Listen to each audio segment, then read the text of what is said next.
Hello, everyone. What is going on? My name is Timpedia, and welcome back to the TNT podcast episode. Oh God, 86. 86. Oh, I Deja was vu. right. I've just been in this place before. Higher on the street. Waiting 2 weeks to make that joke. Oh my God. You know what? Hey, I'm glad I kind of remembered the number. That was pretty good. Welcome back. As you can guess from there not being an episode last week, unfortunately, we did not get around to doing a video while I was home in New Jersey. We tried, but there was no opportunity for To be perfectly honest, we're a bunch of nerds and would way rather play D&D. That's true too. Than record the podcast. But also, like, we all have our own rooms to record in. But back in New Jersey, there's no real good place for us to all record in together around a microphone. Yeah. So it was kind of just, hey, why don't we just play Magic, or not Magic, D&D, and hang around with our friends and just not rush to do something like the podcast and figure out uploading and all that shit. That gay shit. Yeah, I was gonna say I don't know how well my mic handles distance, so we all would have been kind of a little too close to each other to record that's true with too. good audio fidelity. There was plenty of factors, so we just decided to put it off a week. But we have plenty to talk about and plenty that happened in the last, like, considering Magic and Star Wars, what was this, like the last it's less than 48 hours, a lot of this news. 48, yeah. But speaking of Magic, as Hold always, on, we have to... Before we jump in, I'm Friedman, also known as Andrew, but mostly known as God, Friedman. I'm so sorry. But to one of my other directions that Tim is not sitting in is someone else who is... What? Oh, it's just Tyler. It's just me. God. I'm very sorry. No, because I forgot. No, it's fine. I'm not offended. I had to get in that intro. No, that's fine. I dropped the ball. I jumped you right dropped the ball. I jumped right into talking about why we didn't do one last week. Like, I forgot. I'm Tim. There's Freeman. There's Tyler, and this is the TNT podcast. In case any of our three listeners forgot who either of us are. Yeah, they might have forgotten. They need a reminder. Anyway, now we can go on to the Magic news because big shakeups in the Magic world. Yeah, right, so we've talked about it before. Magic it's like month and a half at this point. I think it's eight times a year, basically. Yeah. So month and a half. Yeah. I don't know how it works with like the set gaps, but I don't it may know. just be every month and a half. There's some system. Either way, yesterday was Magic's next banned and restricted announcement, and actually, this is the odd one out where there is no commander announcement. Not that we expected anything, but for most competitive formats, standard, modern, legacy, and vintage, and pauper, actually, this was the banned and restricted update. And a lot of people for a while now have been calling for Hogak to be banned. Hogak is an insanely strong creature that was printed in the Modern Horizons set, and it has been. We've talked about it a little bit, but it has been dumpstering Modern. I mean, I'm not gonna lie. So both Mark Rosewater and Aaron Forsythe, two of the big heads of Magic design, have both publicly acknowledged him as a design failure on social media.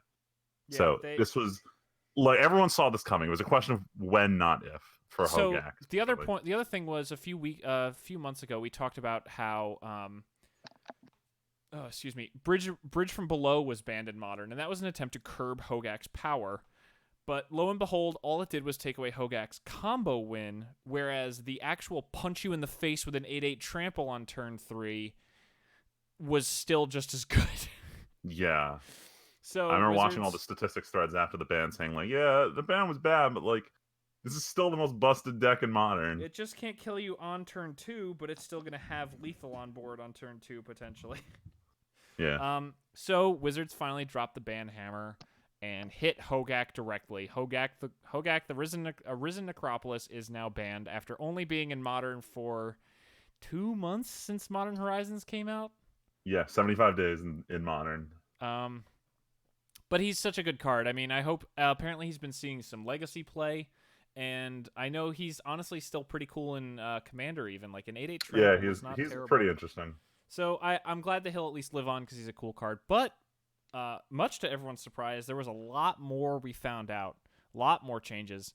The 2 more changes to Modern, which is almost unheard of. Faithless Looting, 1 red sorcery, draw 2, discard 2 with flashback 2 and a red. For 3. cannot believe we live in a world where faithless looting is just too strong. Like, I I'm don't not think gonna it's lie, too it is. strong. I can't believe it. Too So strong. it seems like Wizards has gotten to the point where they're like, look, we have the data. For years now, Modern has been dominated by graveyard decks that run faithless looting in some form or another. There's Dredge. Is it Phoenix? That's been out for a year. Dorio's Vengeance also Hogak powered used it. through it. Like, yeah, everything under the sun that is unfair in any shape or form ran faithless looting. And Wizards finally went, look, Legacy has Brainstorm. That's the card that everyone knows is too good, but we're just going to leave it because, hey, It's Legacy. We don't really give a shit. The thing is, Brainstorm is just draw 3 cards. Faithless Looting is almost better because it says draw 2 cards and then put 2 cards in your graveyard where you want them, probably. For they're actually, 1 mana. Yeah. That's the killer thing. That this is just it's not that the effect is too strong. It's that it's way too good, way too early in the game. Yeah, the fact that on turn 1 you can dump stuff in the graveyard that matters on turn 2 meant that it's the amount of value baked into the card is just so strong. It's insane.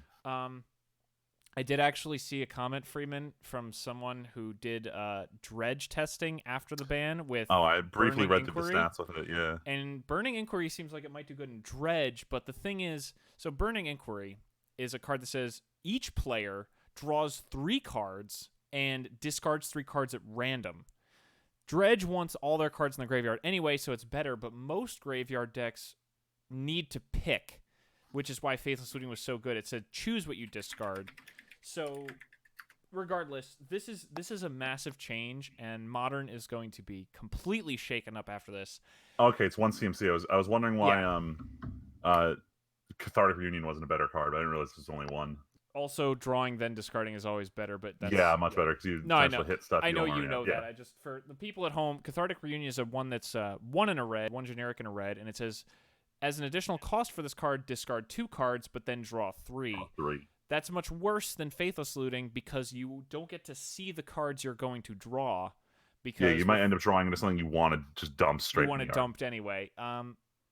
But either way, this is kind of crazy that this changes at Modern. And if that wasn't enough, there's a third change to Modern. It's finally happening. My girl is back. The meme has been answered. Stoneforge Mystic, one of the cards that was banned in Modern when the format was created because it was too good in Standard. It was too good in Standard. Has been unbanned finally. And just like with Jace last year, I think everyone's going to go nuts with it for a little while, and then it's going to settle and just be okay. Yeah, $100. It doesn't top 8 a tournament. I go. wouldn't take that bet. No. Yeah, me either. I literally think it would top 8 like the first big tournament after, only you're by right. sheer Everyone's numbers. going to try real hard, but I'm going to say this time next year, it's not going to show up in the top 8. That seems fair. Yeah. Although I will say it's a lot harder to make that prediction because Faithless Looting being gone does literally change the entirety of Modern.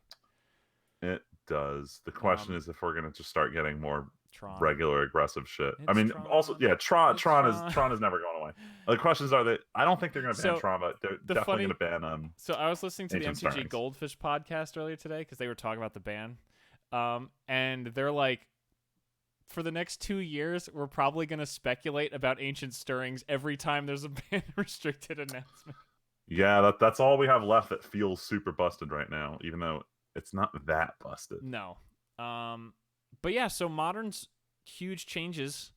I'm really excited to watch videos in the coming weeks because obviously I don't play Modern, but like I watch Star City Games, I watch MTG Goldfish. I'm excited to see what Modern looks like in the near future once the ban. I hadn't been paying very close attention. I didn't realize how good of a deck Wurza is, and now I want to go watch some videos people playing that deck. That's a deck that didn't need Faithless Looting and was right on the fringe just because of Hogak. I wouldn't be surprised if that deck really takes off because it's supposed to be very good with Urza. I mean, it's fine. You just run Goblin Welder, and it's just as good. I know, Tyler. I'm sorry. All right, we're almost done with this because I don't give a shit about Vintage, but Tim does.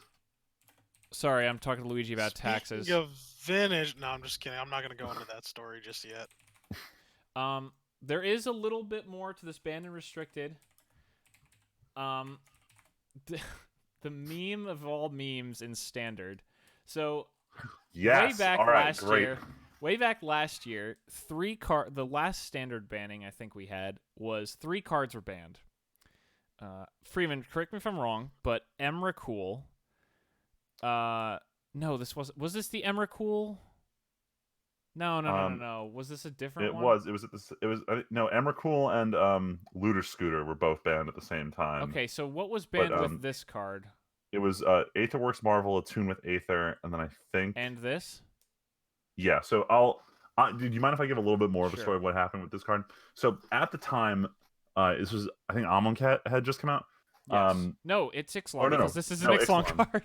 Jesus Christ, I don't know. So point is, Mono Red is dominating the scene. We should say what the card is.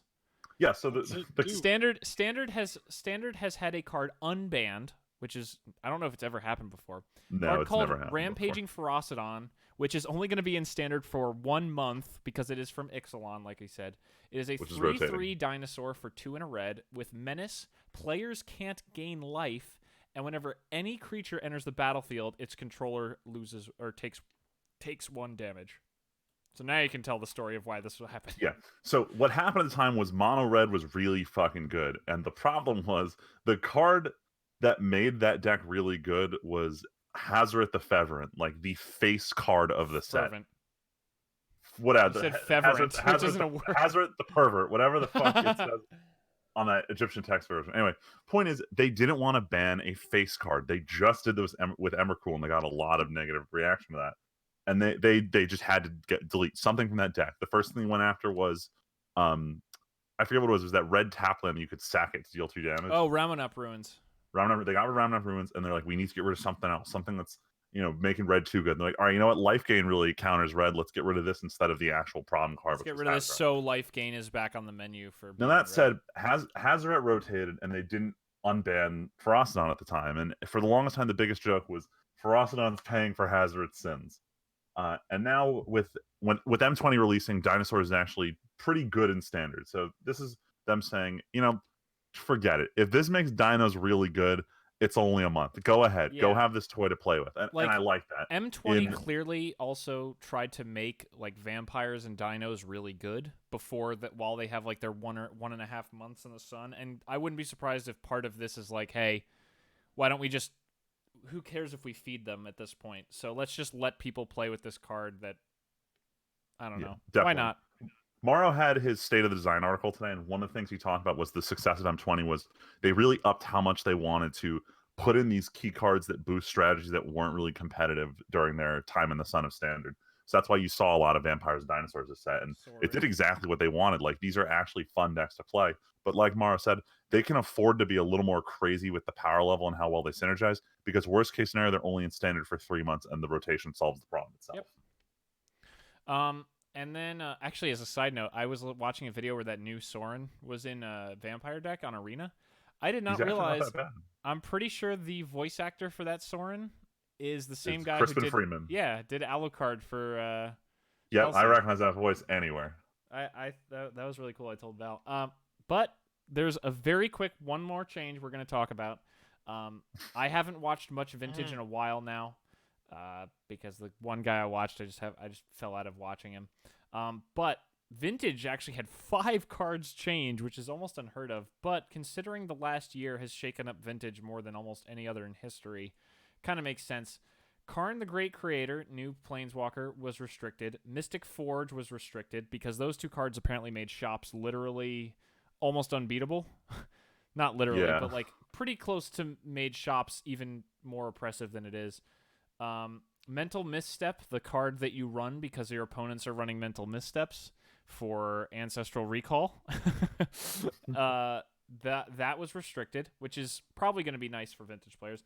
Golgari Grave Troll, one of the most banned cards across all formats this is ever. A meme ban. Honestly, it's supposed to hurt Dredge. It doesn't do all that much because it basically just make the best Dredger 5 now. Yeah, that's the problem with Dredge is there's only one number that ever really gets changed. Yeah, it's literally, so we stop running Grave Troll and we run whatever the thug is to Dredge 5. Yeah. But theoretically, that'll make it better. And Fast Bond, a card that is almost uselessly terrible these days, was unrestricted, which no one will care about because Vintage doesn't worry about lands at all. For real. Fast Spawn is an enchantment that's really cool, actually. It says, for 1 green mana, you can play any number of lands on your turn, but you take a damage for every extra land you play on a turn. It's a super cool card. It's one of the most vintagey cards ever. I mean, it was only ever reprinted in Vintage Masters on Magic Online. I don't think it'll change anything. I just think I think people might try it because they're like, I can't play shops or anymore. Might as well build something and see if it works. Yeah. Anyway, we can finally get off and switch to. I can wake up now. I know. Yeah. I'm sorry, Tyler. That was. Get woke. It's time for Overdank. Realistically, though, Tyler, I know. I'm sorry that was pretty dull, but I mean, we literally had across all formats 9 cards change. Ban It's honestly one of the biggest ban and restricted lists. If not the biggest, it's one of the biggest announcements like this ever. So anyway, yes, we can go to the Overdank. So some speculation is going on. So I think it was 2 days ago, there was a listing on Amazon for an officially licensed by both Nintendo and Blizzard for this Overwatch Switch case. And everyone's like, okay, back the fuck up. If this is an officially licensed product for a game that isn't on this console, what's the deal? So everyone's speculating that Overwatch is coming to Switch. There were some leaks a few months ago that indicated that they were working on it, and then Blizzard tweeted out something like, oh, we have 0 plans to bring it to Switch, which, if they're lying, sounds very Blizzard. If they're telling the truth, it also sounds very Blizzard. So no one knows what's happening. But of course, as with everything related to stupid internet rumors, immediately Tracer for Smash starts trending, where everyone's like, this must be it.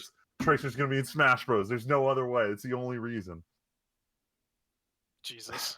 And I don't know, Tracer would be a pretty cool Smash character, but I think it's stupid. Like, this is so much speculation in like a 24-hour period. And I don't think we're going to see like any kind of announcement for this. For a while. I mean, that would be kind of cool, but it really wouldn't make me buy Overwatch for the Switch. I wouldn't buy it for Switch, because the whole thing about Switch of going on the go is like you need an internet connection, or Overwatch is pointless.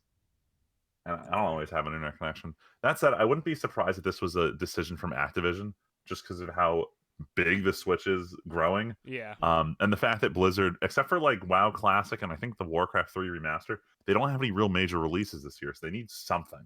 Even if it's something that's not going to sell amazingly, just being able to capture that Switch market is something they're like, oh, we could throw that on the shareholder report. They'll eat that shit up. So I wouldn't be surprised if it's coming just for that reason alone. I could see that. Yeah. No, we'll see. It probably would get a lot of buys anyway. Sure. Yeah, definitely. Yeah. But I don't think Tracer would ever come to Smash, though. I feel like she'd have to play a lot like Mega Man does, where she just has her A attack is just the projectile guns. Oh god, I can just imagine, because her blink would have to be implemented. Yeah. The thing is, it's always hard to imagine how they do Smash characters now, because ever since Smash Wii U, all the DLC characters feel like they're out of a completely different game. Like Cloud, the Dragon Quest one that just came out, Persona 5, they all have like alternative resources on top of just having like your normal like health percentage. Like they've gotten very creative with these characters. So like if I had to like look at a character and say how would they do it in Smash, there's no way anything I guess is actually going to come close to what they really do, because they would probably implement like the 3 charges for her dash ability thing onto her character. That's weird. No, it's probably not going to happen. But if it does, there's it'd no be way. interesting to see how it would work. Yeah. Then again, hey man, anything's possible. Fucking Cloud's on there. Yep. There were other discussions about whether is it going to be a character who's not Tracer, like would it be Doomfist or Genji, because they seem like better fits. And the thing is, Tracer's like the iconic character. Yeah, it's Tracer or it's no one. Yeah, Tracer is the one on the box. Like Tracer's the one that even though I don't like Tracer, I think she's not cool.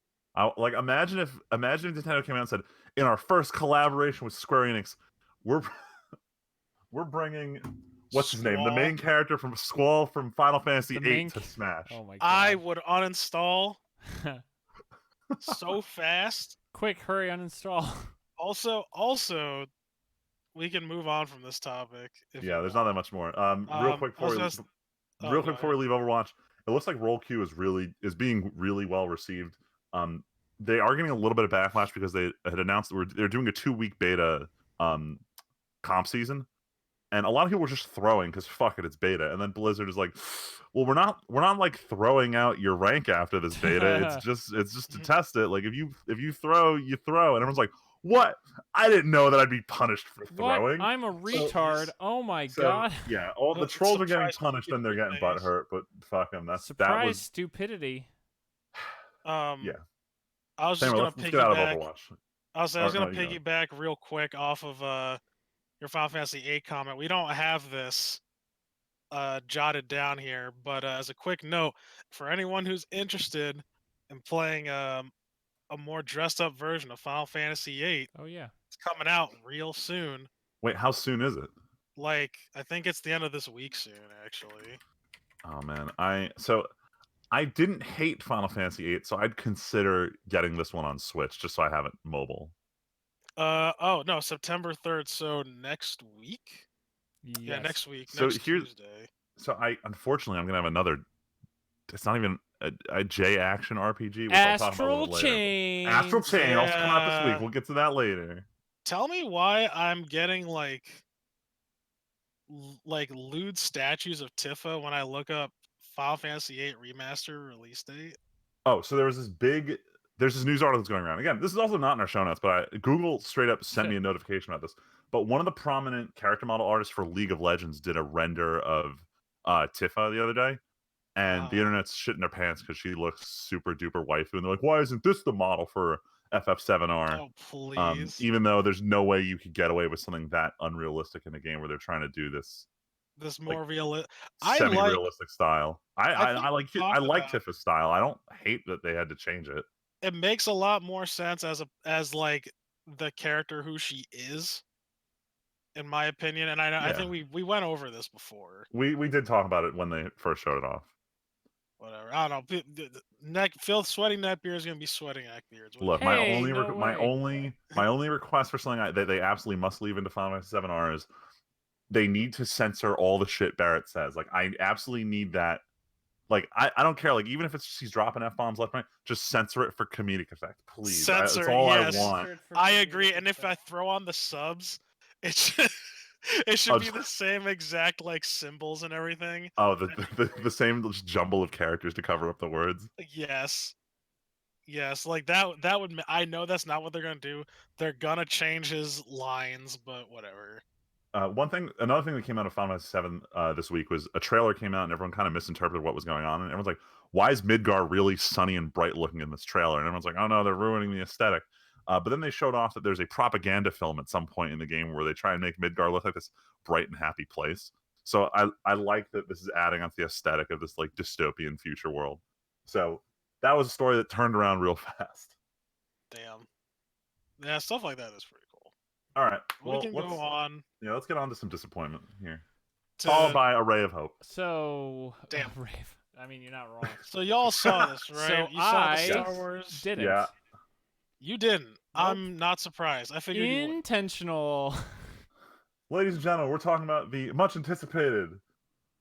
No, I didn't put any sarcasm on that shit. Hey, Rise the of Star Wars Skywalker 9 trailer dropped yesterday. Rise of Skywalker. Who fucking cares? Was this the second trailer we got? So yeah, this is the second trailer. So I'm gonna start complaining, but not about the actual content of this movie. I'm gonna complain that in a 2-minute trailer, the first minute and 8 seconds is just fucking clips from other Star Wars movies building up to like something that feels like it's so disconnected from the montage you just showed me. Oh my god! Like it really happy feels, I didn't watch it. It really feels like they're just pandering. It was just 2 minutes I was ever gonna get back. It's just them saying like, we know how much you love these old movies, so please, for the love of God, watch this movie. We swear, like that's we're what that reference montage the old movies. felt like. You remember us? Do you remember when Star Wars was good? No. Pepperidge Farm apparently doesn't remember this time. Dude, that was 3 movies ago when Star Wars was good. Real quick tangent, but it's still related. So, South Park had that episode about the member berries where people just sitting here like remembering shit they liked, and it was making fun of when Star Wars 7 came out, and they're like, remember when they blew up the Death Star? And it's just it's like that's what this trailer was. It's like, oh, remember when Empire Strikes Back came out? Remember Remember the prequel trilogy? Remember the memes? Dude, It's like fucking stop! It's too real. It's too real. It's too real. No, like but like I didn't take Tim, that for episode real, seriously when I saw it, but like when I saw it, I'm like, oh Jesus Christ, they're it's throwing the member true. shit at us. It's too true. Like literally the first, it was literally just a montage of Oh the my God. original, like the first two trilogies, and you're just like, what the fuck is going? And I like how they didn't present them in chronological order either. Oh yeah, that was weird. They showed so they did the montage Tim of 4, 5, and 6. And then they did the montage of 1, 2, and 3. I'm like, okay, hold what on. is happening? That's release order. I can understand that. No, but even I get it. But like, if you're trying to convey a story to me, right? It Like, wasn't about show a it. story. It was about a series. It was trying to make you remember those times you saw Star Wars in theaters. That's what I'm. That is exactly what I'm getting at. It's almost like they're trying to make you remember the series and make you be like a desperate attempt of, hey, go see this movie. Like you like Star Wars, right? If you like Star Wars, you're gonna come see this movie, right? And then they hit us with the stupid Ray with the double. All right. I'm gonna admit No, here, is right? this why these memes exist? Yes, at the So very end. So we all knew that Rey fights with the staff. So everyone joked forever that she should use a double-ended lightsaber. The memes are real, but there's a twist. It's not just any lightsaber. It's a red lightsaber. Yo, shit looks dope though. All right, I'm not even gonna front. Yeah. I don't understand people making fun of that lightsaber. I think it looks real cool. Someone's like, "Why would you fold it in half?" I'm like, you want to carry around this giant ass wand with you all the time? Yeah, that should fold out. The shot was cool, but I'm concerned it's aesthetics over quality coherent of storytelling. Yeah. What the fuck? That looks so weird. No, I like it. No, I think it's Tim, cool. I like it. I think it's cool. But that being said, I ain't seeing this fucking. Yeah, I'm not giving it a chance. I'm sorry. I gotta see this one. I gotta see this. So flimsy and cheap. You guys thought I was bad about Pokemon. I gotta see this. It does kind of look like Chinese. Oh, something looks so. It looks like nunchucks. Yes. Oh, I gotta turn it off. Oh, that's horrible. Oh, come on. Yeah, whatever, Tim. Man, nah. Look, you heard my reaction live, okay? I can't help it. You're just being a little bitch. See, you say that. But there's something else. Something else that happened, and it's like, what is it? Dun dun dun. I might be singing the song. So we'll get off 9 because it was just a hate fest, but we'll talk about some positive Star Wars shit that came out. Finally, along with my lukewarm take on it after Tim's done gushing. So Tim, take it away. So it's not like earth-shatteringly good, but the trailer for the Mandalorian show also launched, and maybe it's just the music being fucking awesome, but that looks a lot more interesting than any movie has looked since Rogue Squadron. Rogue Squadron, God, I wish. Rogue One. Like, this looks like the same kind of... I recognize that you're doing something that's not in my canon, obviously, anymore, but this looks like something that is smaller scale and more interesting and is not directly tied to the main cast. That was what I loved about Rogue One. It was characters who matter and are cool, and they're not the original cast. They're not all callbacks. Then we get into this new shit, and it's Rey and Kylo, and then all old cast. If I can make a minor joke, it's almost as if this series is going to extend the universe that we see on screen.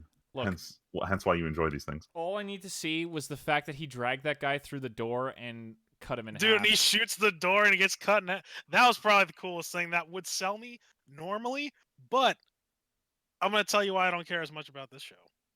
Okay. I mean, Freeman's also lukewarm, so... Lukewarm? My thing is, with The Mandalorian, I agree with everything you say, but I feel like this is one of those things where, like, it should have been a movie already. No. Or a show already. Because I just don't I you're don't like, care. they should have made something like this already. Like you're saying, they should have done it. Yeah, they should have done it like forever ago. I feel like Star Wars has taken so long to kind of lumber back off the ground ever since Force Awakens. I mean, look at the reaction to this. Look at the reaction to this park. Like, I'm pretty sure I saw lots of Google headlines. I don't know if they were true or not, but a lot of headlines that were like, Galaxy's Edge is kind of not blowing the hinges off. Like, no one's really flooding in to go to the Star Wars park. Star Wars might be kind of falling behind. I just don't care. Like, so, I've stopped caring about the Jedi shit. Oh, yeah, you're right. But that's why this show's so cool. I think this show has the potential to just be a nice, smaller story in the universe that doesn't feel like it has to have grand ramifications. And that was one of the things I loved in Star Wars books. Like, there's so many books. Oh my god, it's like, it's Luke. Now, are you saying this because you're gonna have Disney Plus already and you're saying, fuck it, might as well watch Mandalorian?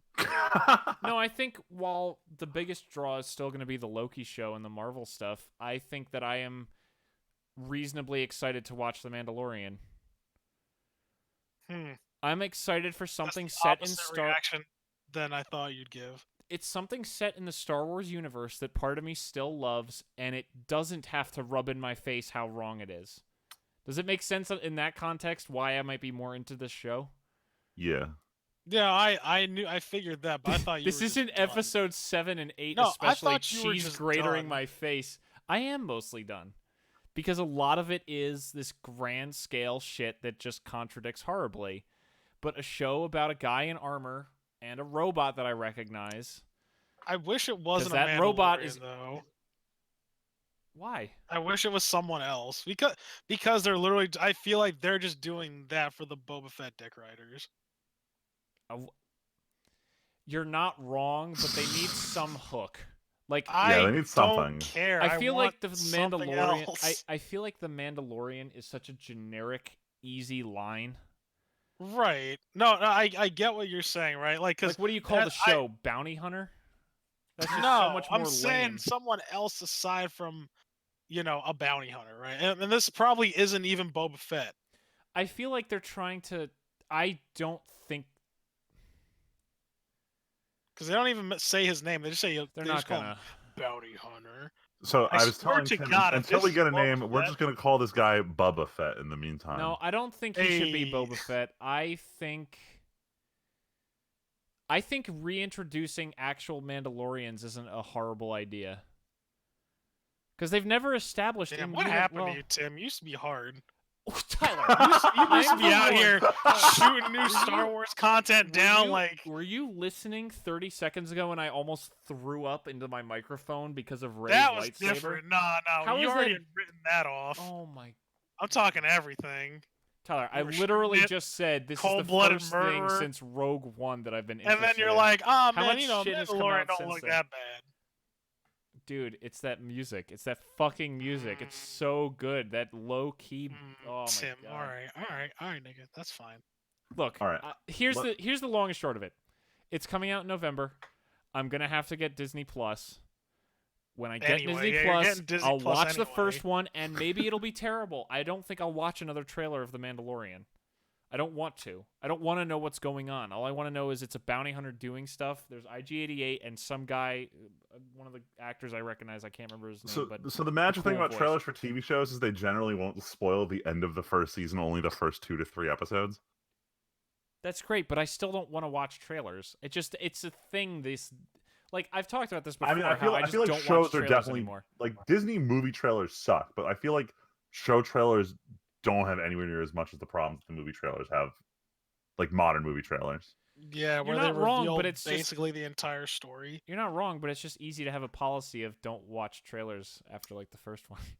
Like, the fact that I didn't watch the second trailer for episode 9 means I'm still marginally interested in episode 9. Not that I'm going to see it in theaters, but I'm like, I won't not watch it when it's out of theaters versus if I watch this trailer, I'm probably going to literally start burning Star Wars books in my fucking living room. Like, oh man, I'd pay to get video footage of Tim setting those books on fire. Stop. Yo, same. That'll become trending on YouTube. Oh god. Oh my god. Actually. No.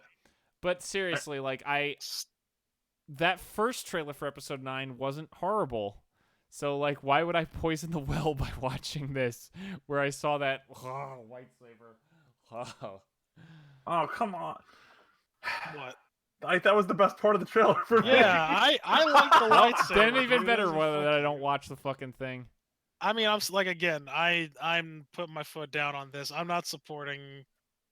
You know what it feels like? Star Wars. It feels like every time I see that or Kylo's lightsaber, my first thought is, man, we're still trying to find a new lightsaber gimmick. We're still trying to match when Darth Maul turned on the other end of that lightsaber and everyone thought that was the hottest shit 20 years ago. I think the problem is the writers think Kylo Ren's lightsaber is iconic, and it's not. So not. It's the only... You know why people are interested in it? Because it's the only fucking toy you can buy these days, probably. It is the only toy you can buy. Yeah, I mean, it still kind of looks cool in the movie. The toy looks fucking stupid, though. But, like, seriously, like... But that's all these Star Wars things are for, though, just to sell toys. Can we just stop with these fucking goofy lightsaber designs? Nah, but that's what sells the toys, we need to go further. Who is going to buy this? Oh my god! Don't even ask that question. No. I want to know. I want to see the toy. I want to see the kid who asked for this fucking toy for Christmas or Hanukkah or whatever, and immediately unfolds it, and it just goes past the stop and just kind of wobbles there. And doesn't actually lock in place immediately first shot. Dude, that's gonna happen. We were all kids like that. Yeah, like this. No, we were shit kids. never changes. You're lying to yourself. We were the kids. No. We were the kids who had the lightsaber, where when you whip your arm around, the plastic tubes shunk, and that's a lightsaber. I mean, that's the current ones still do that. Yeah, I know. The current ones still do that. So what are you saying? I know it's shitty, but at least it didn't have mechanical pieces that are gonna break. Clearly, someone never owned the Darth Maul lightsaber. Yeah, I have a Force Effects Darth Maul lightsaber in my house. Of course you do, you fucking loser. I have the joiner for the two halves in my hand right now because it sits on my desk. Yo. Anyway, time for my hot take. I've been waiting to deliver. Oh here. yeah, shit. This is watching this trailer. This hand of yours is burning red. Finally cemented what my problem is. The same reason I struggle when I watch Rogue One, and I figured it out because of that stupid montage.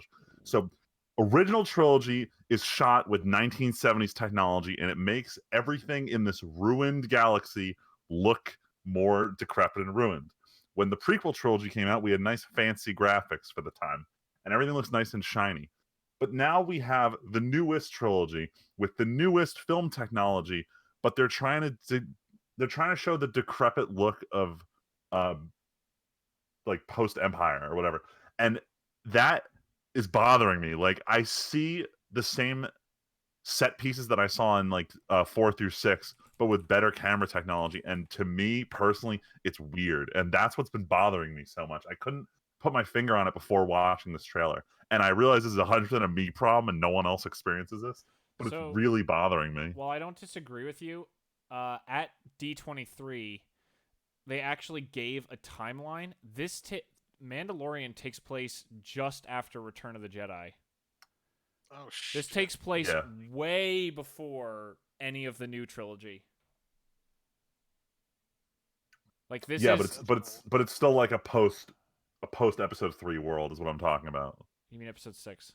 No, it's still a post episode. It takes place out since. But the world is the post episode 3 world where the Republic's not a thing, and just like these planets are kind of falling apart. Oh my god! I just looked at. Oh my god. Why are you upset? I just looked at this timeline, and they have the first trilogy is called, or that area is called the Age of Republic. Then the second trilogy is called Age of Rebellion. And then the third one is called Age of Resistance. It's just Age of Rebellion Part 2. No, how about... All right. Are you about to cut your wrist, Tim? Jesus Christ. He's already. That's what that so sound is. All right, Why do you need triple R? Why are you let's just continue. Let's move on to another... shit that people aren't gonna Another disappointment from a studio that Tim otherwise once liked. Yeah. Let's talk about Apex Legends. Just trying to emphasize. Yeah. You know why this... I mean, I don't really care about Apex. I'm just waiting for Titanfall 3, baby. So, even though it's not happening anytime soon. Yeah. So, Tyler, do you want to tell the story of what happened? Yeah, I want to tell the story of how EA is kind of jerks. No way. So Impossible. Nani? So Apex, the devs from Apex Legends faced a little bit of backlash. I think it's over the weekend or this week. Wasn't it like Because they got last week or something? I don't know. yeah, it's like It was the last end of week. last week. Yeah. Yeah, this is when the story like kind of broke. So they have this new event um that came out, and there's this axe that you can get called the heirloom axe, and the only way you can get this axe is if you get all of the other items from the event that can only be obtained in loot boxes. And then in addition to that, you gotta pay an extra amount of in-game currency, and then you can buy this axe. And basically, like it came out to almost like $200, like USD, just to get this axe. And everybody was not okay with this. Everyone disliked Understandably. that. Like, it's pretty fucked up. Yeah, this is shady business practices in gaming on full display right now. Whose fault it was? Yeah, it's like, damn. I mean, yeah, EA's fucked up. I mean, granted, yeah, it's a free to play game, but like, holy shit, like you're expecting these people to go out and get all these loot boxes, and then after that, go through an additional paywall just to get this item. And I just kind of like adding this in because it kind of hits on two fronts that we kind of talked about before. One being like, just this crazy paywall solution in games right now, and two, after they met, the flack for this, some devs came out on, I think, Reddit. Yep, it was Reddit. Oh Yeah, boy, and they this were is saying, this is the good part. dude, it's fucked up. It's basically one of those things of like where the devs against the um against the players. I'm looking for like an actual quote here. Uh Basically paraphrasing here, like, I basically was saying like new players are toxic, they wish the old days of, old gamers didn't give them much shit for doing anything. Let's see. There's one here that says there's a wealth of data available on how monetization works in free to play games, and we ourselves have run tests by putting skins on sales in the store. The amount of people who spend is crazy low. Most of y'all are freeloaders, and we love that. And a change in price doesn't move the needle. Such a backhanded comment. Like, whoa. Fucking whoa. And it's safe to say that everyone disliked that. Everyone did. Everybody just like that. Yeah, it's a bad look, and people aren't, responding to it well. I just don't, again, like I kind of don't understand like where this is coming from. Like I get that devs can be frustrated with the consumer, and honestly most of the consumers are, they re-out all the time. But they also got to understand that it's kind of fucked up that they do this, and they expect people to pay this as well. Mm-hmm. Like I don't know, I just think it's like it's just typical EA, just doing EA shit. I mean, I'm more upset about the way the developers kind of lash out against the community. Like you need to understand what you are. If you're a free to play game, you don't make money on people buying it. You make money on the potential of people to spend money on your game because you made it as accessible as possible.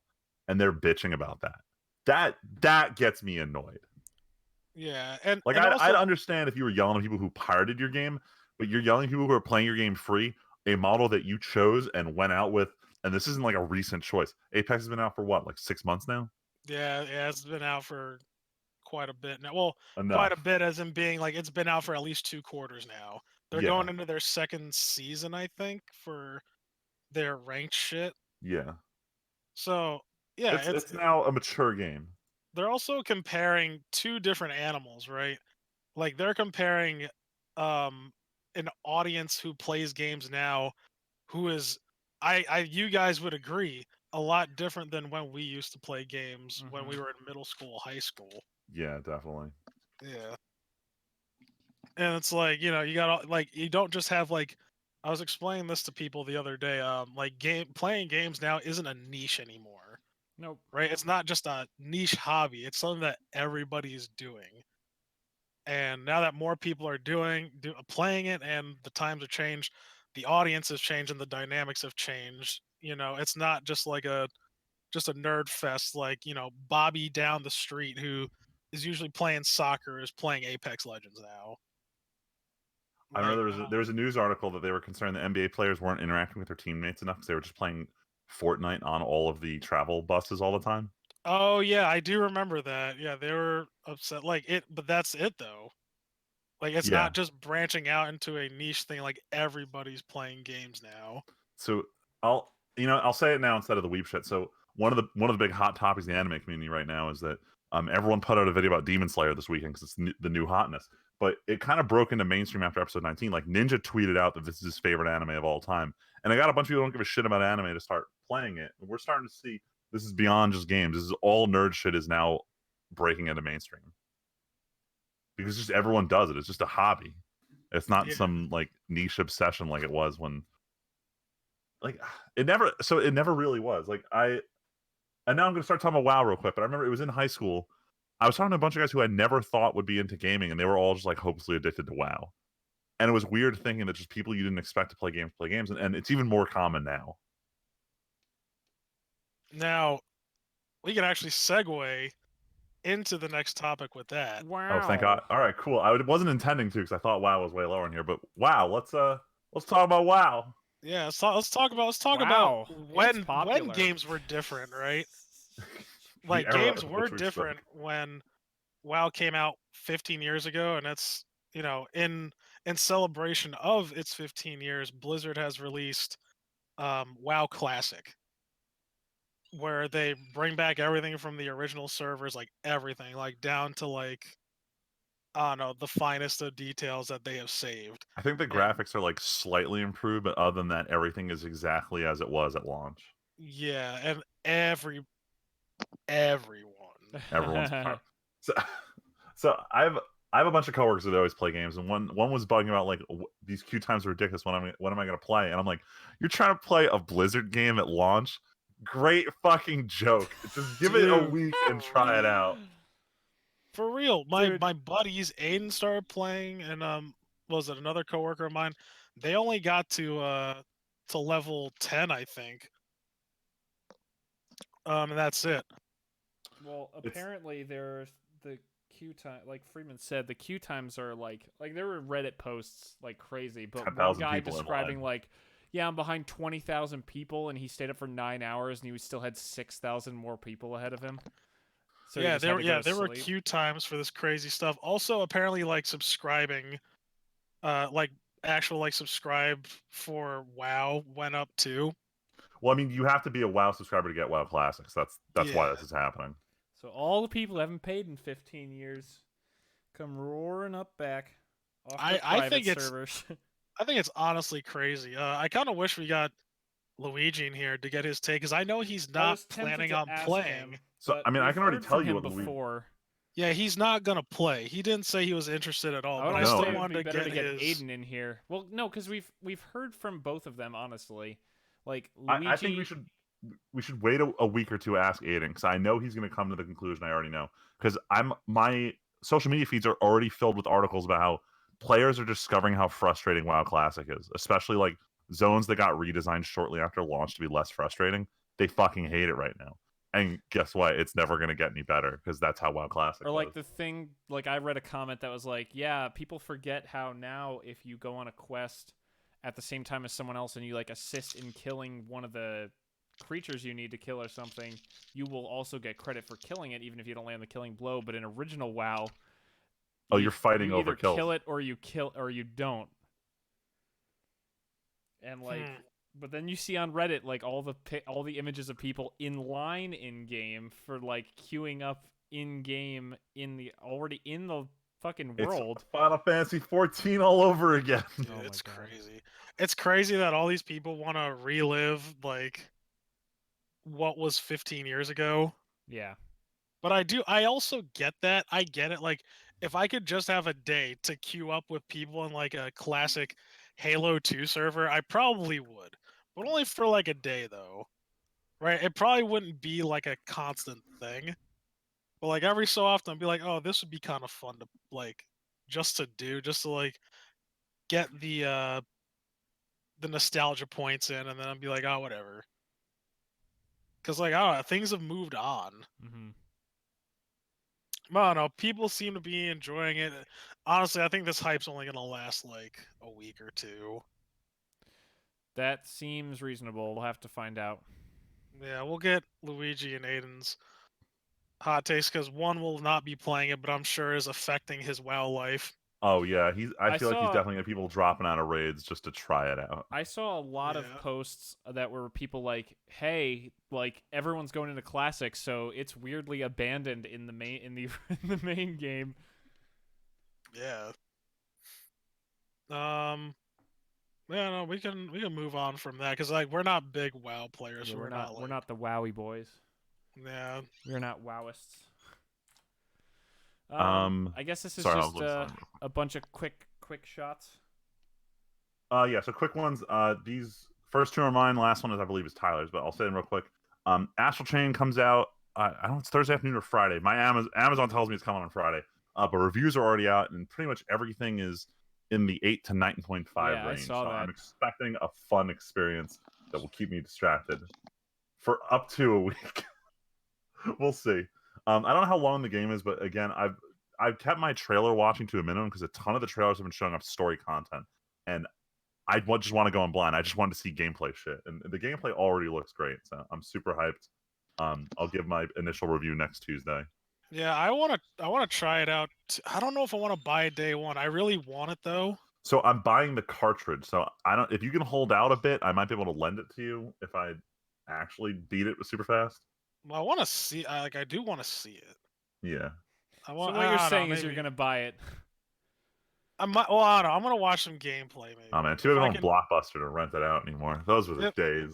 Dude, if I could go to Blockbuster and rent out Astral Chain, that'd be perfect. That's or why if I can watch that's it on why Twitch. they can't let you do that, Tyler. They can't let you. I know they can't let us do that. That's 'Cause why then they would don't earn add $3.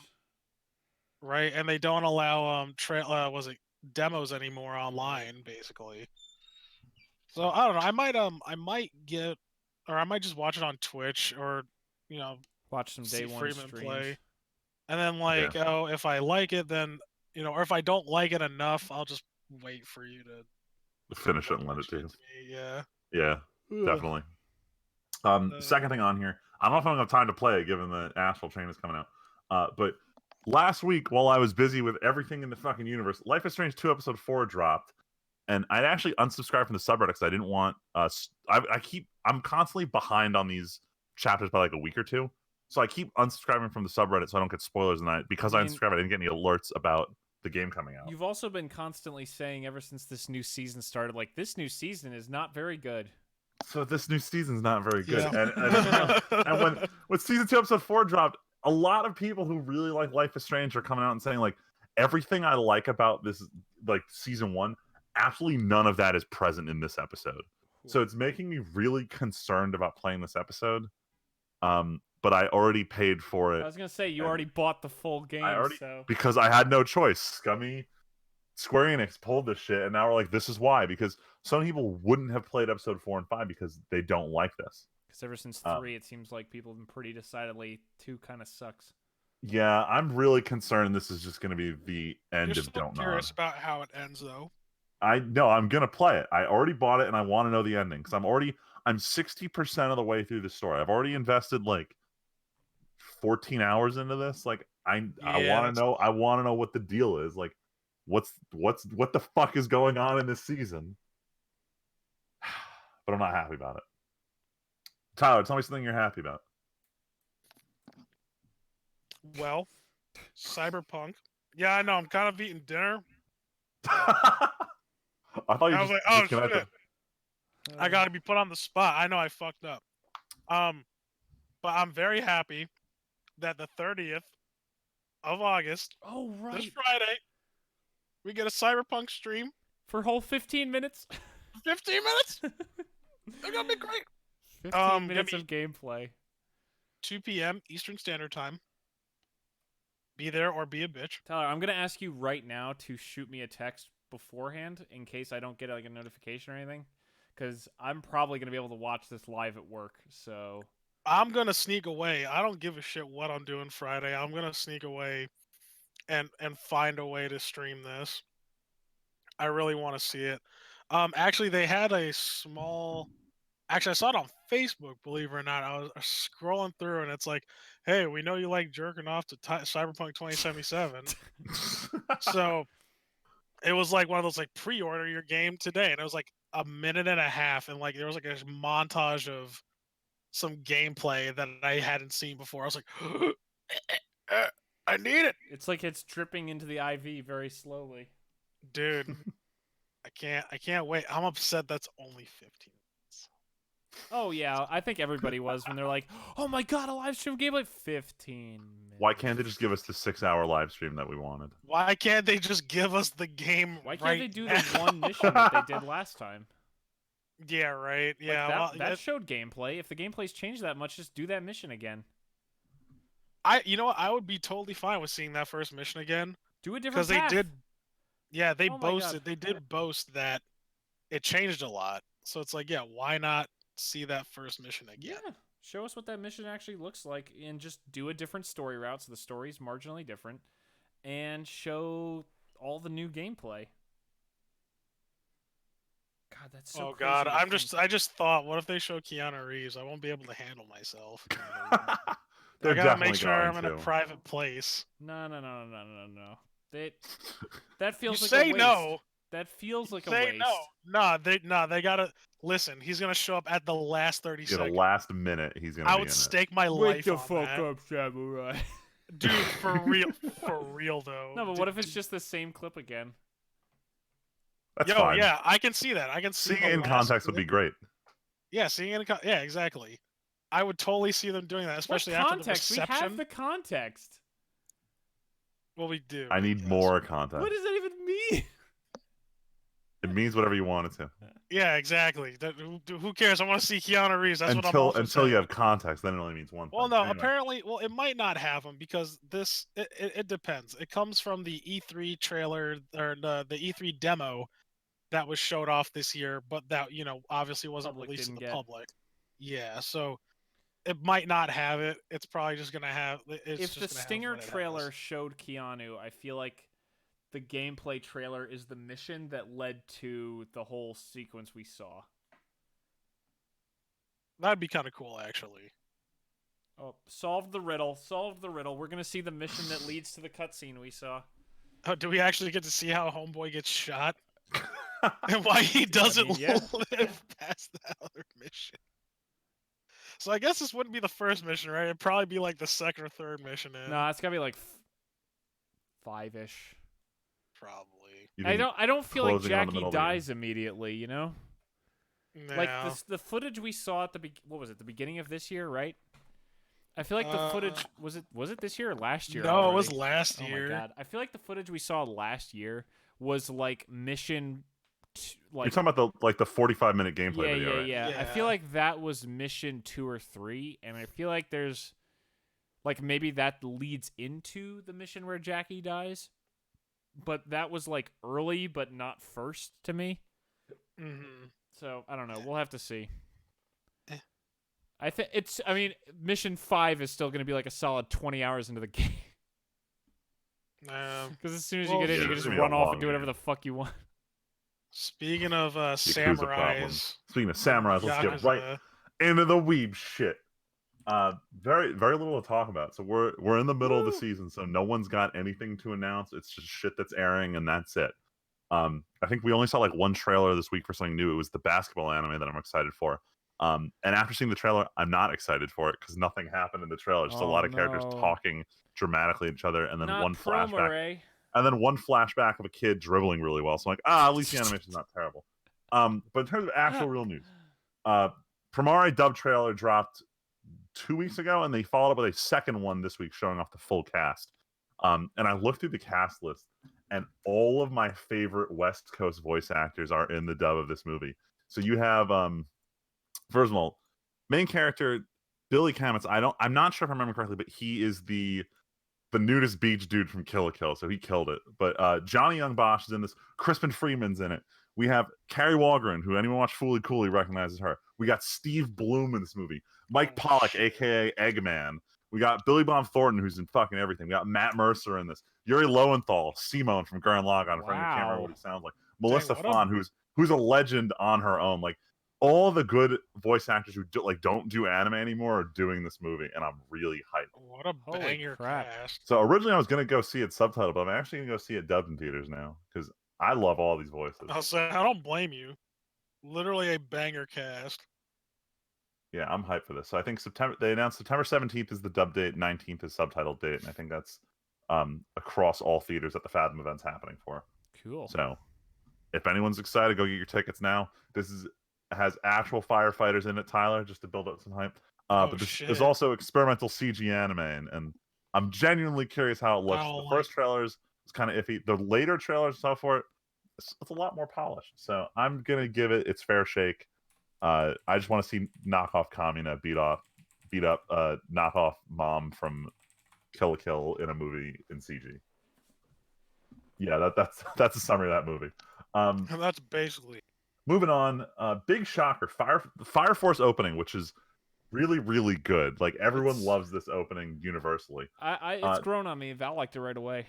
They announced that they're going to change it after 12 episodes, and everyone's fucking pissed.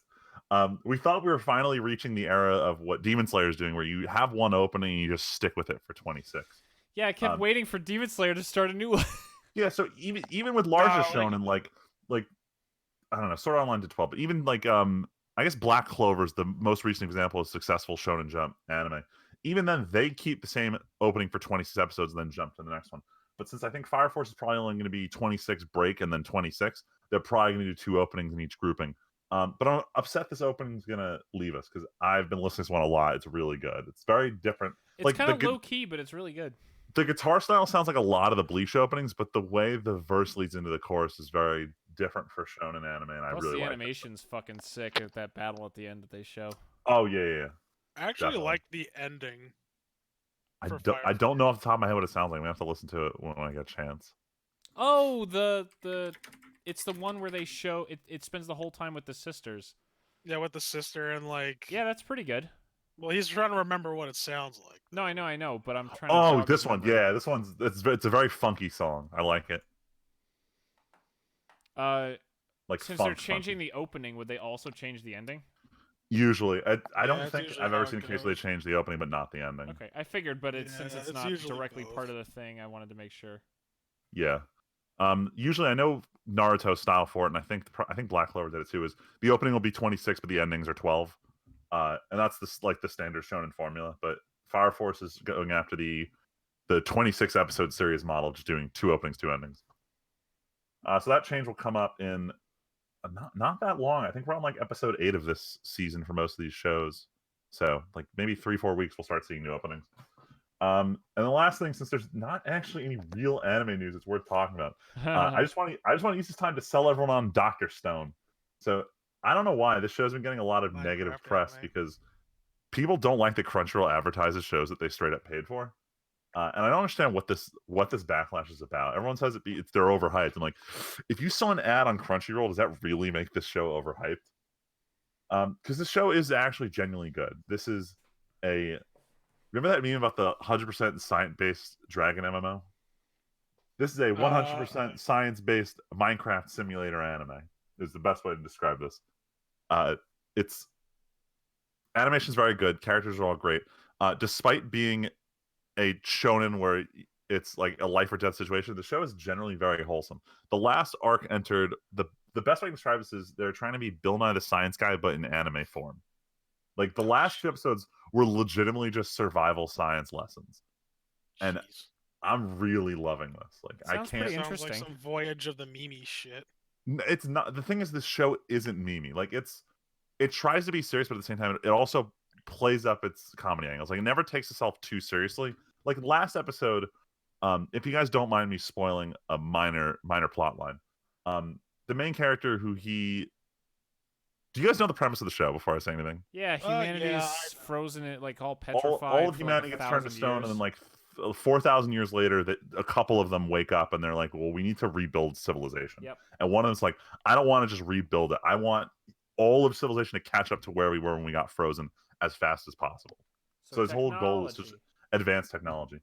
So he encounters a village of people who are alive in this world, and he's like, how do I convince them to help me build this like city of science? So he's like, well, what's like modern problems that people have in the Stone Age? He's like, well, everyone is sick and tired of just fishing. He's like, well, what do I do? What modern technology can I leverage to just like convince people? And he's like, you know what I'll do? I'll make ramen out of literally nothing. So they had a plot line of him just using what he knows to make ramen in this primitive world. And it felt like some weird ass Bill Nye the Science Guy episode I was watching, and I loved every second of it. Maybe me and Val will pick it up after we finish our current show.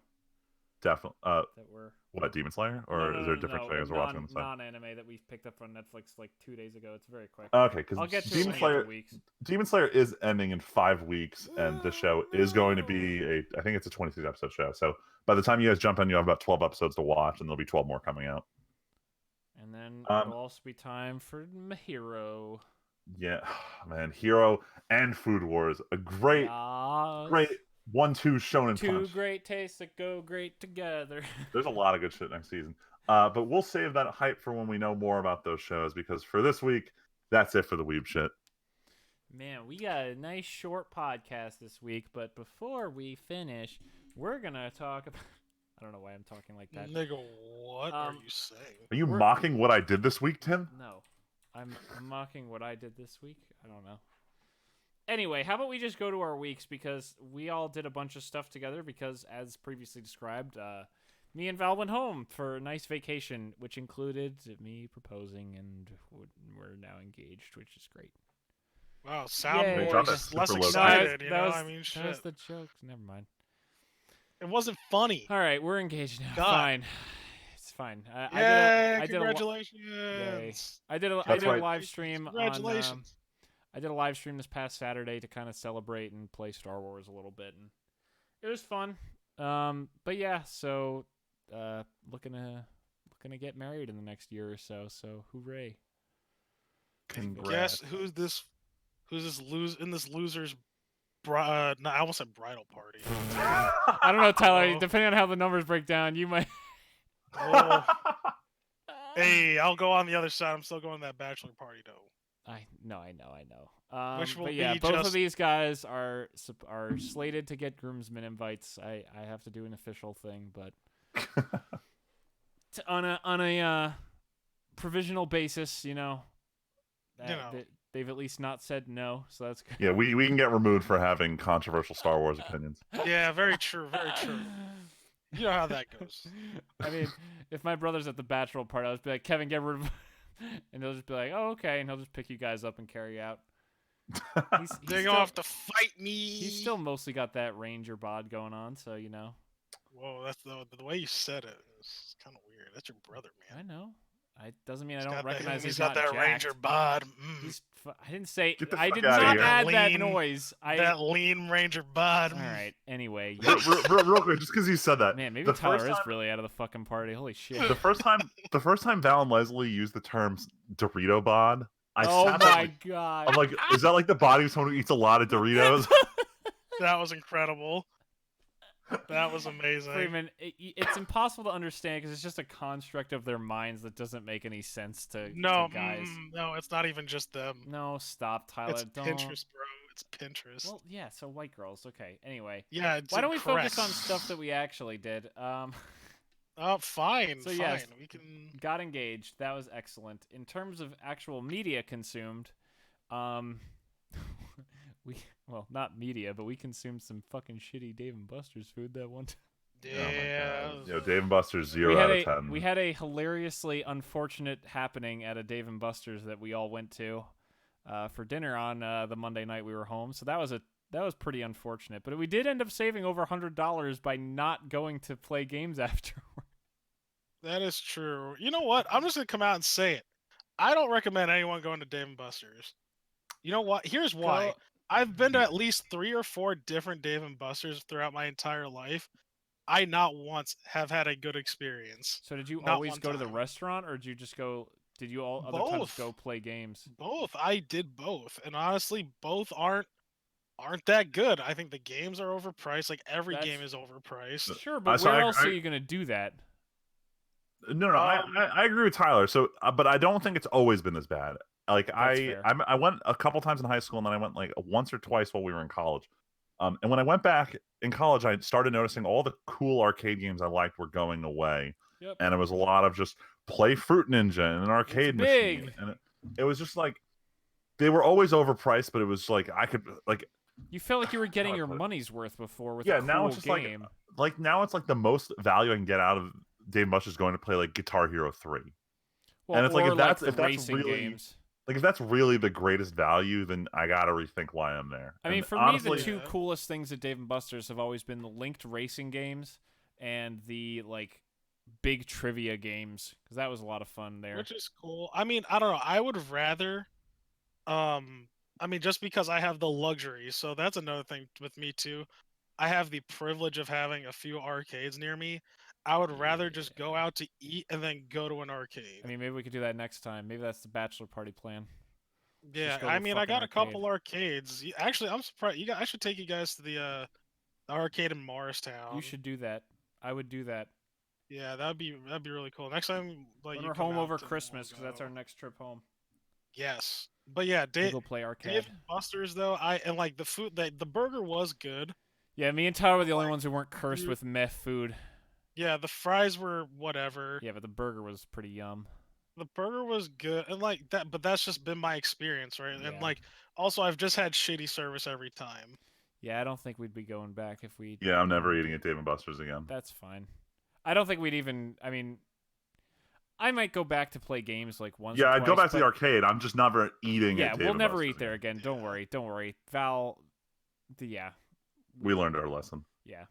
But it was still fun. Like the meal was disappointing as hell, thanks to Dave. But the company, was cool. a 10 out of 10. We spent 2 hours sitting and hanging out, watching WWE together. Oh my god! Didn't think we'd ever do that. So that was a lot of fun. But other than that, we did manage to play. It was actually hilarious. Me and Friedman basically started the trip playing one-on-one Magic. And then ended the trip playing one-on-one Magic. Yeah. And there was no Magic in the middle. No, not at all. So that was kind of funny how that worked out. But other than that, me, Val, Luigi, and Freeman watched an episode of Demon Slayer together, episode 20, which was very exciting. Very good episode. I think we've all caught up, so we can talk about it. Yeah, I just saw the new episode. Yeah, if we want to talk briefly. So obviously we're still in fallout from episode 19, but honestly both episodes have been quite good since then also. Yeah, no, it's making me get very impatient for the next episode. Yep. Every time we watch it, it's like, holy shit, the episode's already over? We have to wait a week again? Yeah, I get upset that we're getting close to the end. I feel like with the reception it's getting, as long as people actually buy the Blu-rays, we're guaranteed a season 2 for this. Like, it's getting so much attention. I mean, how many anime have honestly gotten trending on Twitter outside of like maybe My Hero and like Naruto? And Sword Art definitely is one of those. Like, it's like, keep in mind, like, as much people give Sword Art shit, Sword Art is like an actual iconic anime of the last 10 years. I know. So, like, I feel like that we might end up with this one up there. Like, the last time one got this big, like the last two to get this big were definitely Attack on Titan and Hero Academia. Yeah, and they're the question is fine, Demon Slayer going to get as big? Is the question. Even if it doesn't get as big, they kill children very callously, and you know me. I like that. I don't think it has to even get that big to be guaranteed another season. Like, how many shows don't deserve a second season? I mean, Freeman, you were like, Food Wars doesn't get, like, how is Food Wars going to get another season? Or how's Overlord going to get another season? Obviously, we don't know about Overlord, but, like, most shows... Food Wars has more technicalities going on behind it than just was the last season good. I'm actually surprised that Konosuba got a second season. No, I'm not. You have no idea how much money it made. Konosuba was like a huge smash hit out of nowhere. No one expected it to be this big. Again, all right. That being said, I like the show. I've said this before, I guess, but I like the show. Still, that being said, I'm surprised, even though I shouldn't be, with the amount of fucking memes that Animemes makes Literally every Aqua Tuesday, Aqua Wednesday or something? No, it's Aqua's every day. She doesn't Mega Monday, and we have Zero Tuesday. Mega Monday, Zero Tuesday. I think honestly, it's because of the 3 girls. Like, I don't think a show with a cast of any other characters would succeed as well. So the thing is, with most animes, you'll start to notice this. There's very limited male cast in a ton of these shows. Like, whenever we go to cosplay a shows, all of our favorites are like, there's like 1 or 2 dudes and like 7 female outside of like characters sports team anime, like outside of shonen or sports anime. Sports anime, you're lucky to find a female character in those shows who isn't like the coach, like who isn't either the coach or the like club manager. But I completely lost the thought I was originally trying to say. Girls. There are a lot of girls. No. Konosuba. So Konosuba season 1 was like legitimately entertaining, and then when they caught on how much people loved it, Konosuba season 2 is like literally straight up meme material in terms of the actual episodes themselves. Like, they knew what they were doing with this one. Yeah, like, man, my favorite episode was the succubus, though. Oh, I think that was by far my favorite episode. Because it gave birth to the square up thoughts meme. It gave us birth to the square, but like when I learned the context, I was I was on the floor. I was actually I was dying. Like, some things are worth dying for. I cried legitimately. Run, you must run. No, I must bear the punishment. Some things are worth dying for. Fucking crap. I like, as meme as that show is, as stupid as it is, I recommend it. Yeah, it's a lot of fun. But how do we got on this when we were talking about shows that don't deserve a season 2? Oh, right. Well, no. It was more how shows that have less attention get season 2s all the time. So I feel like Demon Slayer is already pretty safe. Yeah. So you're watching Prom. Oh, sorry. Sorry. The last point is it really boils down to whether Studio Ufotable will go bankrupt due to this big money laundering lawsuit they're currently undergoing. I reported this a while ago before you knew who they were. The thing is, like, everything I love dies. The thing is, the only people who are actually in trouble are the studio owners. Someone could, in theory, just open up a new studio with the same staff, and it would be the same thing. But we don't know what's going to happen. Oh, no. I know, especially because we're on the cusp of greatness. Like, if they can take what they've done with CG a little bit further, like, CG is such a really great cost-cutting method. Yeah. If they can just keep doing these cost-effective techniques that make them look good, they can be one of the most profitable anime studios, and that's an insane idea, and I want to see it like work out. Like, I don't usually watch Giguk, but Giguk, yeah. No, I'm just making fun of what a weird name it is. Well, his real name is Garnt, so it's not much better if you try and use his actual name. Anyway, him and Mother's Basement put out Demon Slayer videos within 24 hours of each other. Yeah. And I watched both of them, and they both emphasized how impressive it is. And you really don't think about it, but like the way Ufotable uses like CGI when the models are like, if they're anything but directly in the center of the screen, it's a good shot at being CGI. And the way they like do the CGI like distance shots, and also the way they work in CGI with the real like hand drawn, but also the way they use the camera a lot more kinetically than a lot of shows do. Yeah. It's just all really impressive how they like. I keep seeing clips of Tanjiro when he fought the arrow demon and the ball demon. Yeah. The camera in that thing is following him around through running around the entire yard and jumping up in the air and flips and everything. And it's like so many other shows would just kind of stand back or like zoom in close and like have like a steady cam attached to one point while following them. Whereas in this show, you are moving like the whole time during episode 19. You're following him through the entire attack.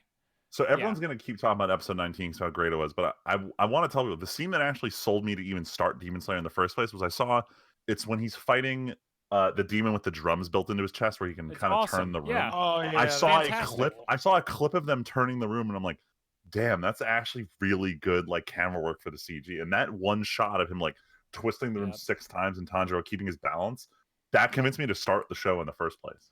Dude, and the shot of when he's running along, you don't see Tanjiro, but you just see the water like splashing off the wall where he's stepping, and then you cut back, and the whole room is like a swirling waterfall going towards the guy. It's just so fantastically done. It's real good. It's cool. It's cool stuff. It's it's good directing. Can I ask Freeman, did anyone expect this?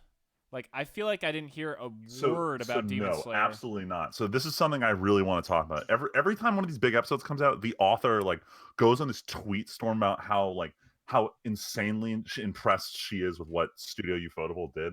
And I went, and I think it was in Mother's Basement video. He shows off. He did. He shows off a panel in the comics in the twisting room scene I was talking about, and it's a single panel that just shows him bouncing around the room. But they drew it out into this 3-minute sequence, and it was so good. And I'm curious to go read the chapter that episode 19 takes place during, because I think it's just the studio is taking scenes that they know will look aesthetically pleasing and expanding on them. And it's because of that. This is definitely one of those shows where the anime is better than the manga. Like a lot of shonen anime, it's really hard to say that because some things look good in manga and don't really feel that great when you stretch it out into like a full sequence. Demon Slayer is the opposite. This is amazing.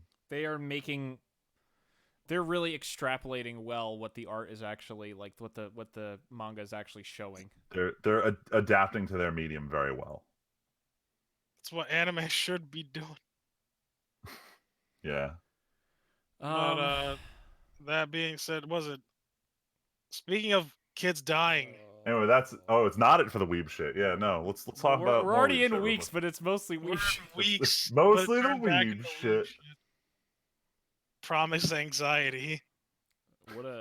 Is that what you're watching right now, Tim? Are you watching not what that we're too? watching. What we finished.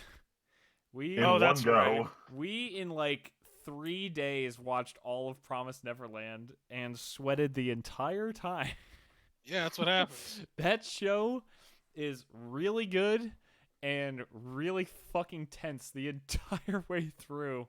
Yeah, dude. Sweaty. I genuinely have no clue what the hell a season 2 of this show even looks like. But I'm excited. I imagine it's going to be very different. But Freeman said the author has said that it's going to end, and that sounds like that would be the last season of the show. So I'm interested to at least see what it ends up looking like. I'm not sure if season 2 is going to run to the end. They might need a season 3, but point is, season 2 is already announced for January, so you don't have to wait that long for your answer. It was really relieving that when it came out, like the night it came out, they said season 2 confirmed for I guess is it the spring season? I guess winter 2020 is the season name. Okay. So January. Wait. Oh, January. Okay, that's what winter is. Got it. Yeah. Still, that's pretty soon, and that's like the shows that start in September and go through December is considered the fall season. It's just really good. It's like there's so little action in the show, but the fact that it's just so tense and there's so much suspense the whole time. Oh my god. Tyler, I'm glad you saw it. I just saw it now, so I'm spreading separate memes amongst our other chats right now. Oh no, not Demon Slayer. Anyway. Dude, it's hilarious. Can I just say, since you just sent this Demon Slayer meme, the fact that Nezuko has taken off like the entire internet is so in love with Nezuko. Just chibi Nezuko from this like 30-second scene in episode 21 is the best thing ever. Because all the other girls on anime suck, alright? I'm not gonna lie. They all suck, and I'm glad that Nezuko. But Tyler, it's Aqua. Aqua is garbage and useless. Look, we need refreshing new meme formats. We can't just call Aqua useless every fucking day and expect me to laugh at it. Like, yeah, that is even if it does work most of the time. All right, are you done, Tim? You're done with your exciting news. Val and I. Well, so the show. No, this is super quick because there's really not much to it. I've mentioned before how Val and I like watching British baking. Yes. And I know that show's actually coming back soon, but what was the show we were just saying we were going to start? God damn it. Dr. Stone, that's where we're going to start. That's where we're going to start. Stone. But first, we actually picked up, because I saw a comment on Reddit that stuck with me of how blown, it's like I forget what it's called. It's the glass blowing show on Netflix. I don't know. But there's a show about glass blowing? Oh, what's it called? We just Of course there is. No. It's pretty new. Blown Away, that's what it's called. It's just like British baking, but it's made in America, and it's a show about glass blowing. It's a 10-person competition about glass blowing, and they do a challenge every week. The one thing I like about it is it's a lot shorter format than British baking. British baking is like 40-minute episodes, and they're really exciting. British baking. But like there's a challenge. There's like the intro challenge, and then the main challenge, and then the third challenge or whatever. There's so much. Yeah, no. There's like the quick challenge and the technical challenge and then the wow blow us away challenge. And this is just here's one glass blowing challenge. Let's go through it. Let's show what everyone's doing. The judges walk through a nice room where they look at everyone's stuff. They ask the artists about what they were doing. They send one person home and one person won, and they don't usually get a reward. And that's the end of the show. And it's 20-minute episodes, so it's a much quicker pace competition show. And it's also really interesting because baking is something you could at least theoretically do. Obviously, you're not going to bake at that level, but you can bake. I am never going to glass blow, and it's really amazing to see the stuff that these guys create, like on camera. I don't know. It's just been a really fun time. We're already almost done with the show. We're down to the final 3, and we started the show yesterday. It's like like I said, they're 20-minute episodes, and it's just throwing on. I'll just watch another one. We watched like 4 tonight. While we had mac and cheese in the oven for dinner, and it's like 45 minutes. Okay, we got 2 episodes. Eating dinner, watch another episode. Oh, podcast not starting yet. Let's watch one more. It's just boom, boom, boom, boom, boom, and it's fun. It's nothing earth shattering, nothing crazy. I think if you watch the show, you could figure out what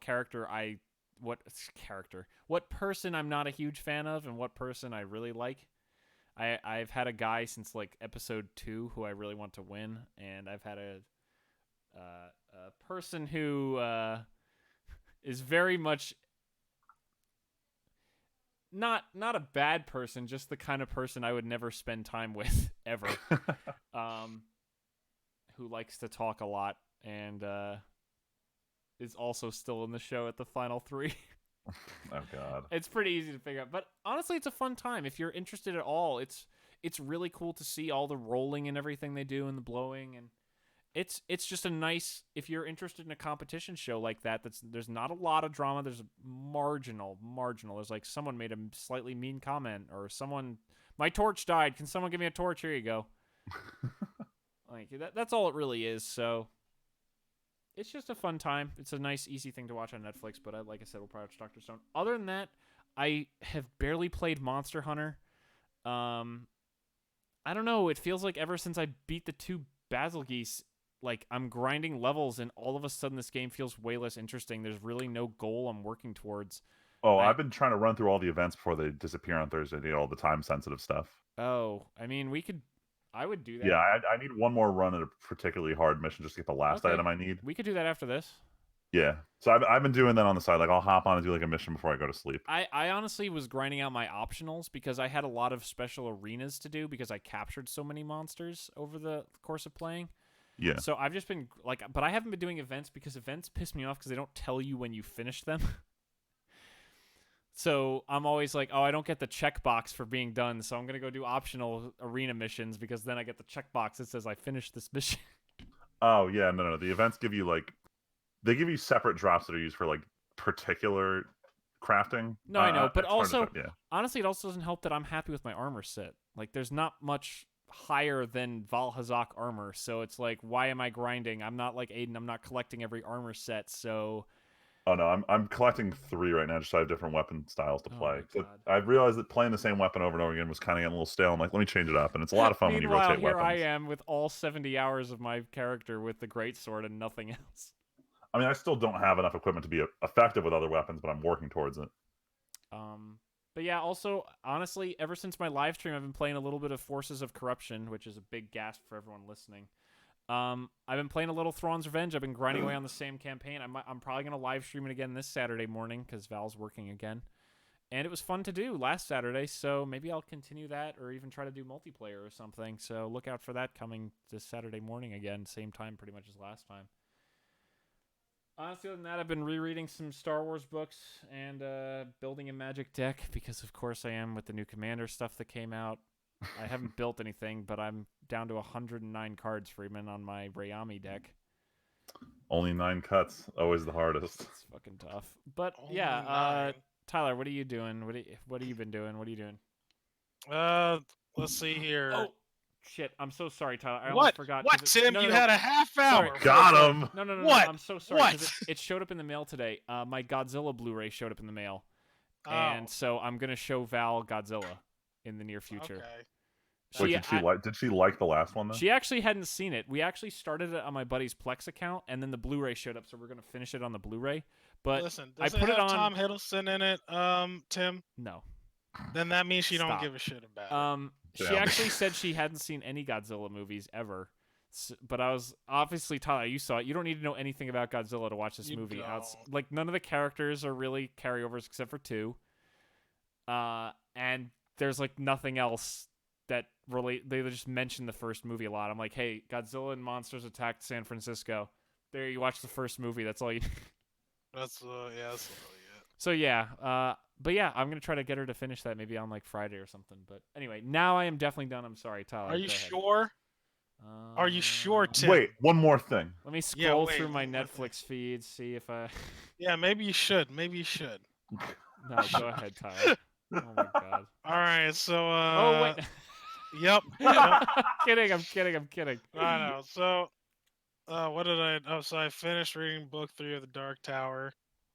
I'm still Dank going Tower. pretty strong with that. Yeah, the Dank Tower. It's pretty dank, except I'm pissed. Like I'm actually. So I switched to audiobook actually for this 4th Ooh. book because my coworker is like, you gotta, if you're gonna keep reading it, just at least listen to this one on audiobook because this guy's great. And I'm like, fine. Oh, So he I've actually been- wasn't like, yo, I've been seeing you read at work. He's like, no, you should be listening because the audiobook's good. Wow. Oh yeah, no. My supervisor, I don't think he really gives a shit as long as I'm not seen. Yep. It's my boss who like is giving me like who gives me problems. But no, my supervisor's like, nah, you should listen to it because the guy's good. Like I really like the guy who like reads it. I'm like, fine, all right, and he's right. It's actually pretty good. The guy who reads it. But I'm kind of upset because like there was the first part of this book that was good, and then it gets into like the rest of the book basically, and like I've gotten to this point in the story of the whole Dark Tower where I feel like for the last what seems like 200 pages, or I guess in audiobook time of 3 hours, it's basically just nothing. Like nothing's really happening. Hmm. And Stephen King's pretty notorious for doing this shit in his Teh. books. When in the last 2 books I read, or the last 3 books I should say before this one, there's a lot of stuff going on, but whatever.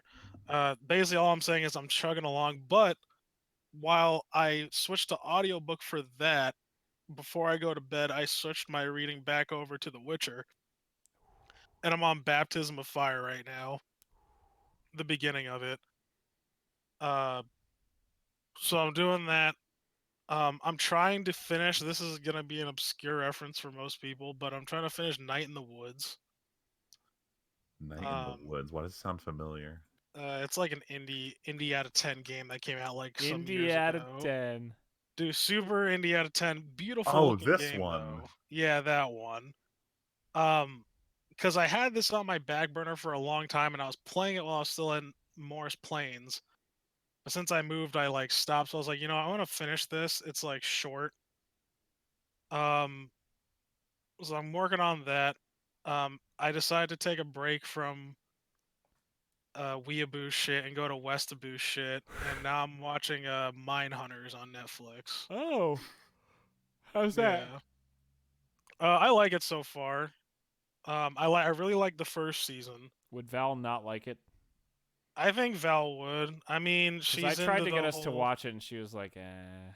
She was, I'm actually surprised. Like, I recommended this show to people who like, are into that genre and like into the whole like psychopath thing. Because like, there's a bunch of other show like Criminal Minds and like Law and Order SVU, where they're like, oh, we're gonna go into the head of, the psycho killers, the subconscious, and do all this other like, like that's just some lame gimmick shit, right? Like this actually like goes into, I mean, it's like loosely based off of like how the FBI actually went around trying to like profile and categorize these psychopaths and like serial killers. But like they add like the sense of drama to it. I think they do just a really good job of presenting it, and like the character dynamics are very good. Like it's almost like they're friend, like the team of people that are in it. They're friends, but they're kind of not friends. Like they have their frictions, and like the content is good while seeing the inner stuff is also kind of good too. I think it shows a lot of grounded stuff, like all the shit that you see I guess in real life is kind of blended into the show, and like you guys know I like that kind of grounded stuff. So that I like it. If you're into that, that's cool. And I'm also one thing that is also important to me, even though I'm not a comedian guy so much, the new Dave Chappelle Oh skit came yeah, I out saw on this. Netflix. I'm not done with it yet, but I will say I'll recommend it only to people who are like not Chappelle Show? offended easy. Oh. Yeah, dude, this stuff, like this new one, is, I wouldn't say it's out of the realm of his taste, huh? Something I said set off my Alexa. I need to shut it up. Hold on. Oh no, Alexa, stop.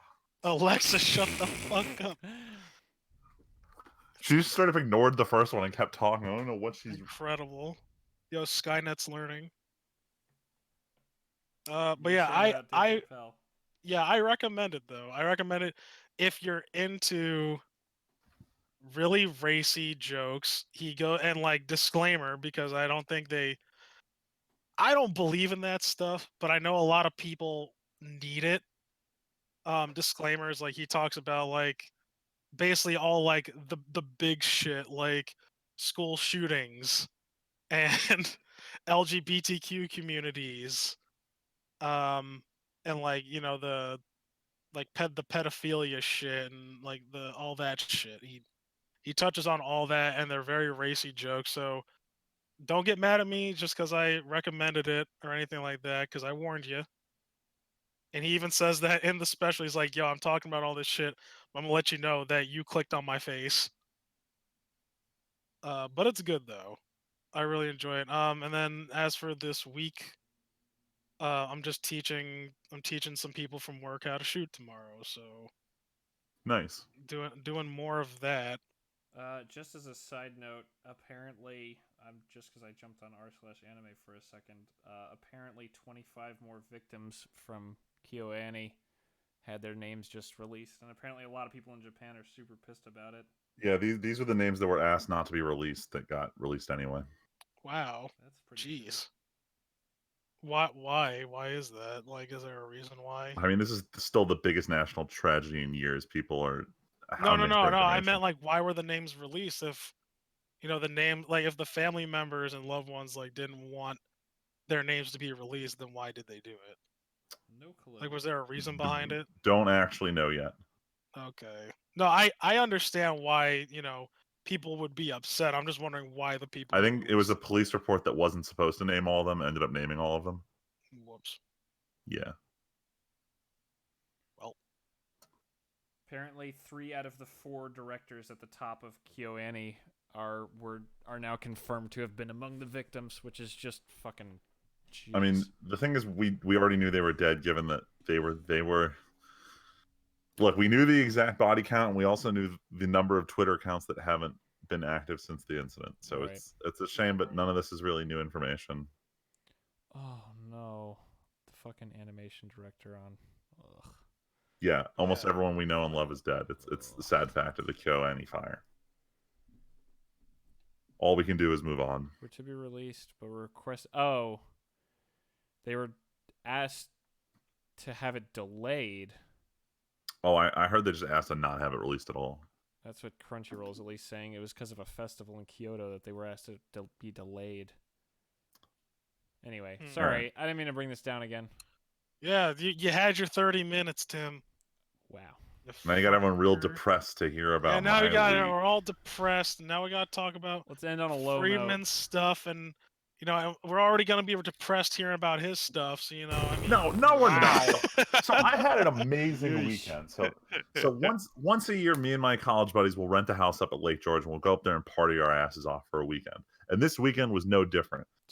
For any of you who listen to this show a lot, you may notice I'm speaking in a slightly lower register than usual. It's because my voice is completely gone from singing all of my favorite college songs this weekend. Dude, I saw all the Instagram posts. all 3 of them. Yeah. I knew I needed to up my Insta account, so I decided to actually post shit while I was there this weekend. That's what I didn't post any of the raunchy partying event shit. That stuff is staying in a private album till the end of time. We all know that you were playing Magic in the fucking hotel. No. I'm just kidding. No, it was nothing too crazy in these photos. It's just if you saw the number of empty cans of liquid in the background of any of these photos, you'd be like, Jesus Christ, what the hell was going on at this party? Turn up, dude. Yeah, it was a lot of fun. I don't know if we're gonna do it again next year. I hope we do, because this was definitely one of the best party years we've had. In terms of not just this weekend, ever since I gave up watching Boruto, because that show is trash, I've been catching up on Dragon Ball Super, because on Funimation's site, they have all but the last 10 episodes of Super dubbed up there in it right now. So I'm working through the final Tournament of Power arc, which everyone says is the whole reason to watch Dragon Ball Super. And so far it is. I just am starting to realize that Dragon Ball Super is actually kind of a bad show. No. Like don't get me wrong, the fighting's great. It feels like an extension of Dragon Ball Z.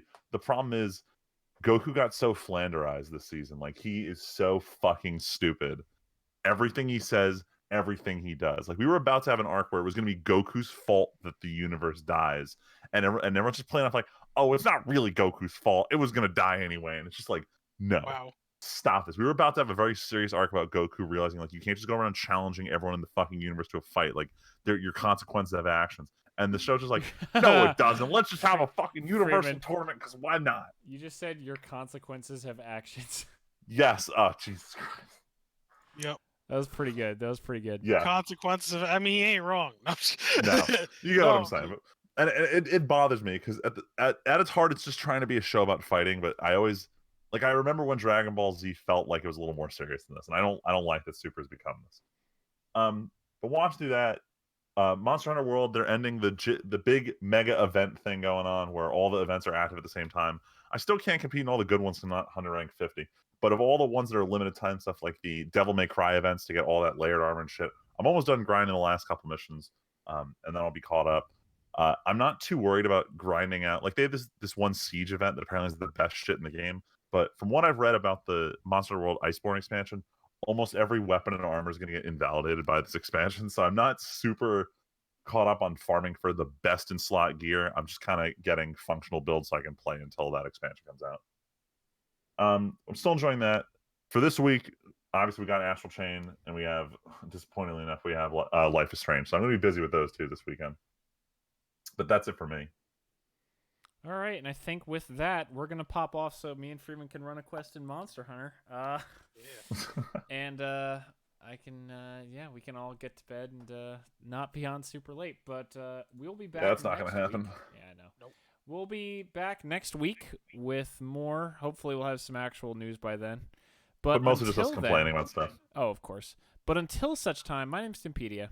I'm Friedman. I'm just Tyler. And we'll catch you guys next week. Thanks for listening.